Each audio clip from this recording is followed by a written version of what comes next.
मतगणना से जुड़ी खबर बता दें, छत्तीसगढ़ में मतगणना 3 तारीख को होनी है, लेकिन मतगणना से पहले जुबानी जंग प्रदेश में तेज हो गई है। बीजेपी के चुनाव प्रभारी ओम माथुर ने सोशल मीडिया हैंडल एक्स पर एक पोस्ट किया और लिखा है कि राजस्थान में बीजेपी की बहुमत से सरकार बनने जा रही है। छत्तीसगढ़ में भी हम राजनीतिक पंडितों को चौंकाने वाले हैं। कांग्रेस संचार विभाग अध्यक्ष सुशील आनंद शुक्ला ने इस पर पलटवार किया है और पलटवार करते हुए लिखा है कि बीजेपी मुगालते पर है कि वो सरकार बनाने जा रही है। छत्तीसगढ़ में चाहे बीजेपी के चाणक्य अमित शाह आ जाएं, सरकार तो कांग्रेस की ही बनेगी। तो देखिए, ज़बानी जंग जो है वो तेज हो चुकी है। अब सिर्फ 4 दिन बचे हैं काउंटिंग को, और काउंटिंग के पहले जिस तरह से प्रदेश में देखिए किस तरह से वार पलटवार हो रहा है। काउंटिंग के पहले कांग्रेस और बीजेपी की ज़बानी जंग तेज हो गई है। एक तरफ बीजेपी के चुनाव प्रभारी ओम माथुर का पोस्ट सामने आया है जिसमें उन्होंने बहुमत से सरकार बनाने की बात कही है, तो दूसरी तरफ यह भी लिखा है कि छत्तीसगढ़ में राजनीतिक पंडितों को चौंकाने वाले हैं।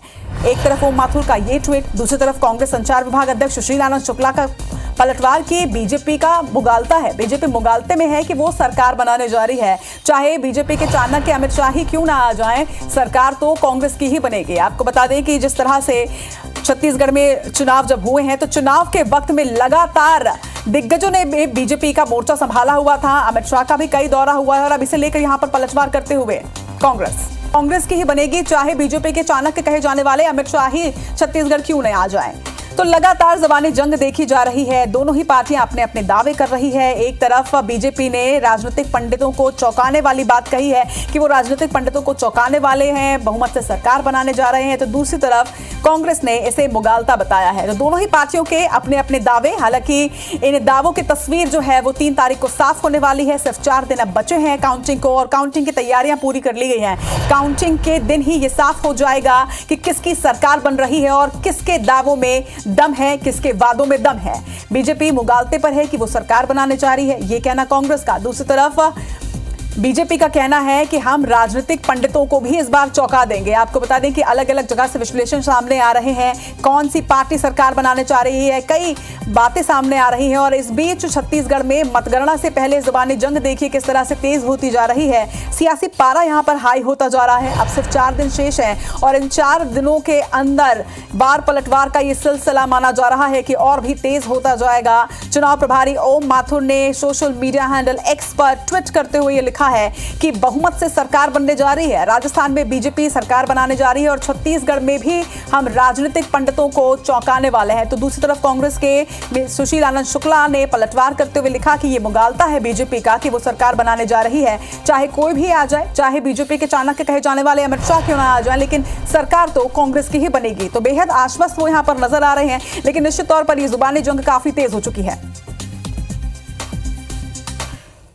भारतीय जनता पार्टी मुगालता पाल के बैठी है कि छत्तीसगढ़ में सरकार बनाने जा रही है, जबकि जमीनी हकीकत यह है कि छत्तीसगढ़ में भारतीय जनता पार्टी 2.5 के अंक तक बमुश्किल से पहुंचेगी। मनसुख मंडाविया जी आ जाएं या फिर उनके चाणक्य अमित शाह आ जाएं, छत्तीसगढ़ की जनता ने कांग्रेस को 3/4 बहुमत के हिसाब से मतदान किया है और देखिएगा 3 तारीख को यह दिखेगा।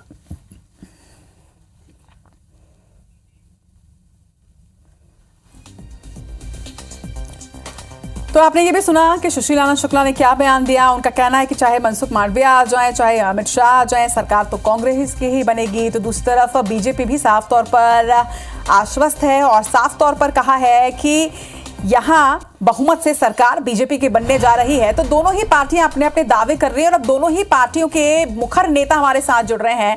कांग्रेस नेता धनंजय सिंह ठाकुर हमारे साथ, तो वहीं बीजेपी नेता संजय श्रीवास्तव भी हमारे साथ जुड़ रहे हैं। दोनों से ही बातचीत करेंगे, इस मुद्दे पर उनकी भी राय लेंगे, चर्चा करेंगे। संजय जी, पहले मैं आपसे ही सवाल करना चाहूंगी कि ये साफ तौर पर कहा गया है कि बीजेपी बहुमत से सरकार बनाने जा रही है, कितनी सीट के साथ राजनीतिक पंडितों को चौंकाने वाले हैं आप?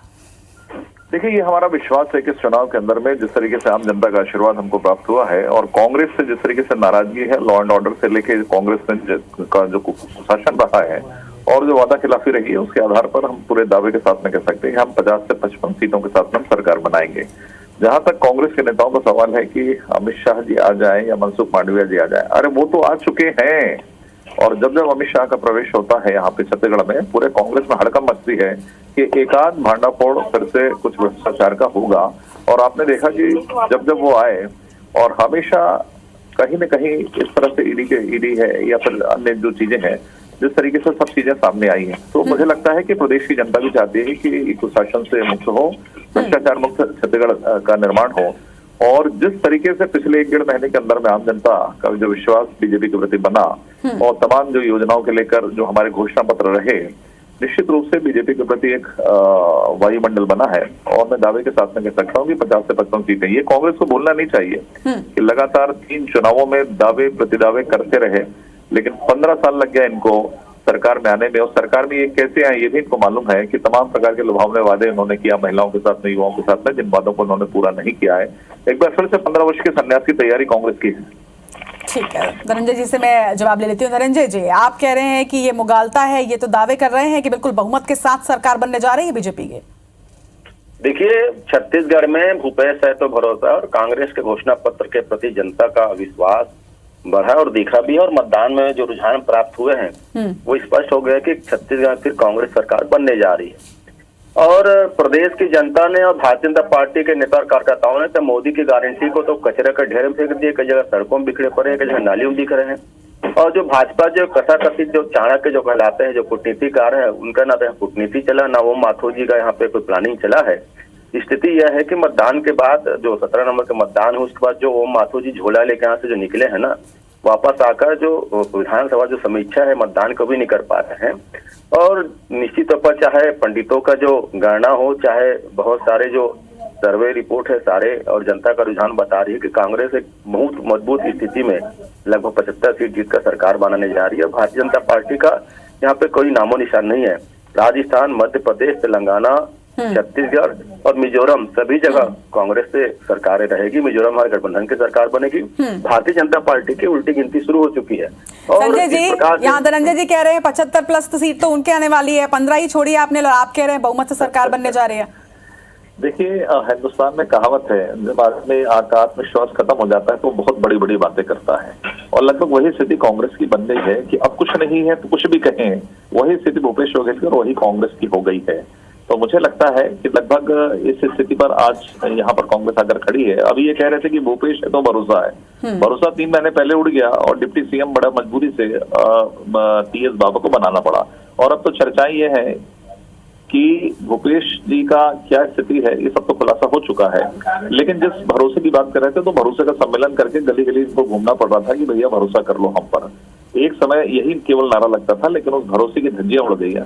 तो मुझे लगता है कि आप भ्रम 1 साल, 2 साल, 3 साल पैदा कर सकते हैं, 5 सालों में जो भ्रम पैदा करने की जो राजनीति कांग्रेस की रही है, और खासकर जो छत्तीसगढ़ बदनाम हुआ है, महादेव ऐप पूरे देश और दुनिया के अंदर में एकमात्र प्रदेश है जहाँ पर ऑनलाइन चट्टा होता है, ये उपलब्धि भूपेश बघेल की सरकार की है। तो छत्तीसगढ़ की जनता बेवकूफ नहीं है, छत्तीसगढ़ की जनता समझदार है। एक बार आपने उनको ठगा है, एक बार आपने उनको किया है, अब छत्तीसगढ़ की जनता इस भुलावे में नहीं आने वाली है। इस कांग्रेस से, कुशासन से मुक्ति चाहती है। और अमित शाह और मांडविया, ये नाम तो सुनते ही कांग्रेस में घबराहट पैदा हो जाती है, लोग दुबक जाते हैं, इधर दुबक जाते हैं। लेकिन वो तो ये कह रहे हैं कि चाहे मनसुख जी आ जाएं, चाहे राजनीति के चाणक्य आ जाएं, जीतेगी तो कांग्रेस ही। मैं तो कह रहा हूँ आ चुके हैं 3 महीने से, और आते हैं तो फिर करोड़ों रुपए का खुलासा होता है कि किस तरीके का भ्रष्टाचार चल रहा है, शराब से लेके सट्टे से लेके, कौन सा ऐसा अवैध व्यापार नहीं है जो इस भूपेश बघेल के राज में नहीं हुआ है। तो मुझे लगता है वो तो एक ऐसी अमिट छाप है, एक ऐसा है कि जहां कदम रखते हैं तो कांग्रेस का सफाया पूरे देश से हो चुका है। छत्तीसगढ़ बचाना चिंता करने की जरूरत नहीं है, कम से कम 15 साल फिर से विपक्ष में बैठेंगे। धनंजय जी, देखिए, जो कांग्रेस ने हमेशा आरोप लगाया है कि ईडी भारतीय जनता पार्टी के संगठन की तरह काम कर रही थी, उसको आज भाजपा के प्रवक्ता संजय श्रीवास्तव ने प्रमाणित कर दिया। इन्होंने कहा कि अमित शाह जी आते हैं, मनसुख मंडाविया आते हैं, तो कैसे भ्रष्टाचार के आरोप लगते हैं। कि हम तो कह रहे हैं ना कि अमित शाह जी आने पहले ईडी आता है और एक फर्जी पटकथा लिखी जाती है, आज आपने उसे प्रमाणित कर दिया। दूसरी बात, ये गली गली घूमने की बात कर रहे थे, जो देश के प्रधानमंत्री के पद पर 10 साल से बैठे हैं ना, वो पर्चा ले घूम रहे, मोदी की गारंटी, मोदी की गारंटी, मोदी की गारंटी। तो देश की जनता समझ गई ना, प्रधानमंत्री रहते जो व्यक्ति काम नहीं कर पाया। आज छत्तीसगढ़ में कांग्रेस सरकार ने जब काम किया किसानों के हित में, कांग्रेस सरकार राजस्थान में 500 का गैस सिलेंडर दी, कांग्रेस सरकार जब युवाओं को रोजगार देने जा रही है, तो 5 साल से जो प्रधानमंत्री पद में बैठे उनको घूमना पड़ रहा है मोदी की गारंटी, मोदी की गारंटी, और उस गारंटी को भाजपा नेता ही खारिज कर दी है। कांग्रेस के जो नेता है और कार्यकर्ता में उत्साह है, जनता में उत्साह है। और भारतीय जनता पार्टी के सारे जो कलाकार कहूंगा मैं इनको, तो ना जो कलाकार है, जो तथाकथित चाणक्य ठीक है, है। जो ओम माथुर जी है, सबके सब फेल हो गए। मैं तो ओम माथुर जी झोला लेके निकल लिए अभी से, उनको पता है। अच्छा धनंजय जी, दोनों ही पार्टियां अपने अपने दावे कर रही है, दोनों ही पार्टियों का दावा है कि हम सरकार बनाने जा रहे हैं। आज अब 4 दिन ही बचे हैं, 3 तारीख को, और 3 तारीख को जब काउंटिंग होगी तो तस्वीर पूरी तरीके से साफ हो जाएगी, लेकिन 4 दिन बचे हैं। तो आज IBC 24 के दर्शकों से आप बता दीजिए कि कितने सीटों के साथ कांग्रेस आ रही है। कांग्रेस पार्टी एक मजबूत बहुमत के साथ लगभग 75 से अधिक सीटें जीत दर्ज कराकर पुनः सरकार बनाएगी। यहाँ मोदी की गारंटी फेल हो गई, न चाणक्य नीति चला, न ओम माथुर का प्लानिंग चला, सब झोला उठा के चल दिया। ठीक है, 75+ के साथ आप आ रहे हैं। संजय जी, लास्ट कमेंट आपसे भी, कितनी सीटों के साथ आप चौंकाने वाले हैं? एक आखिरी जवाब। देखिए, मैं बता रहा हूँ आपको, नंबर्स बता रहा हूँ, लेकिन उसके पहले एक सवाल मेरा यह है कि 75 नहीं आया तो क्या भूपेश बघेल जी इस्तीफा देके निकल लेंगे क्या यहाँ से? तो मुझे लगता है कुछ भी कहते हैं, लेकिन हमारा दावा यह है कि अच्छा बहुमत है, 50 से 52 सीटों के साथ में, 55 सीटों के साथ में हम इस प्रदेश में कॉन्फिडेंस बहुमत के साथ में सरकार बनाएंगे। ठीक है, चलिए आप दोनों का बहुत बहुत शुक्रिया। तो एक तरफ कांग्रेस का दावा कि 75+ सीट, दूसरी तरफ 50-55 सीट के साथ में आने का दावा तो बीजेपी भी कर रही है। 3 तारीख को सबसे तेज, सबसे सटीक नतीजे IBC 24 में आप देखना मत भूलिएगा। और दोनों ही पार्टियों के जो दावे हैं उस दिन पूरी तस्वीर साफ होगी और सुबह 6 बजे से सबसे तेज नतीजे आप IBC 24 में देख पाएंगे।